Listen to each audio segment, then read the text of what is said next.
করে গরিব না, ধানের শীষে নির্বাচন করে গরিব না, নাঙ্গল নির্বাচন করে গরিব না। অর্থাৎ কাজের সাথে মার্কার মিল নেই, কথা বলে না।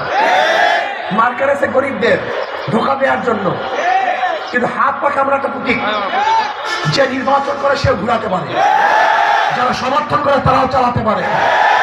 হাত পাখা প্রয়োজন বড় লোকদের, হাত পাখা প্রয়োজন গরিবদের, হাত পাখা চালাতে পারে পুরুষরা, হাত পাখা ঘুরাতে পারে মহিলারা, বড়রা ছোটরা। হাত পাখা প্রয়োজন মুসলমান, হিন্দু, বৌদ্ধ, খ্রিস্টান সবার। কারেন্ট ফেল করে, হাত পাখা ফেল করে না। হাত পাখা সবাইকে শান্তি দেয়।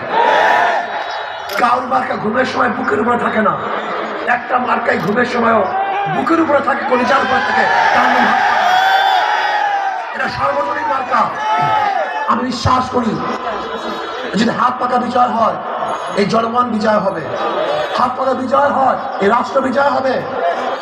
আগামী নির্বাচন বাংলাদেশের জনগণ দুই ভাগে বিভক্ত হয়ে যাবে। ইসলামের পক্ষে শক্তি, ইসলামের বিপক্ষে শক্তি।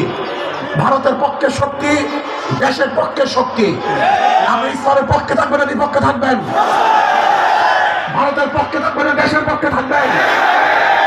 যিনি দেশের পক্ষে, ইসলামের পক্ষে থাকতে চান, শান্তির পক্ষে থাকতে চান, মুক্তির পক্ষে থাকতে চান, তাহলে নির্বাচনী নারায়ণগঞ্জ 4 আসন থেকে আমাদের মুফতি হাবিবুল্লাহ সিরাজি সাহেব, ইসমাইল সিরাজি সাহেব ইনশাআল্লাহ শুধু দোয়া নয়, সমর্থন নয়, কর্মী হিসাবে কাজ করবে। ইনশাআল্লাহ রাজি আছেন? ইনশাআল্লাহ না হয় সমাপ্ত কর্মমোদের অবকাশ কোথায় বিশ্রামের। আমাদের নারায়ণগঞ্জ সদর থেকে নারায়ণগঞ্জ 5 মাওলানা মুফতি মাসুম বিল্লাহ সাহেব, ইনশাআল্লাহ মাসুম বিল্লাহ সাহেব যদি নির্বাচিত হন, এই সদরের মানুষ আশা করি সেটা শান্তিতে থাকতে পারবে।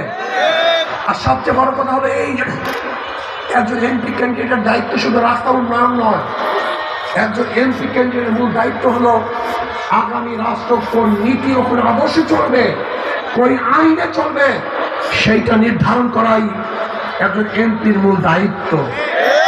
ইসলামের পক্ষে এমপিরা যদি নির্বাচিত হয়, তাহলে ইসলামের পক্ষেই কাজ করবে, দেশের পক্ষে, দেশের স্বার্থেই কাজ করবে।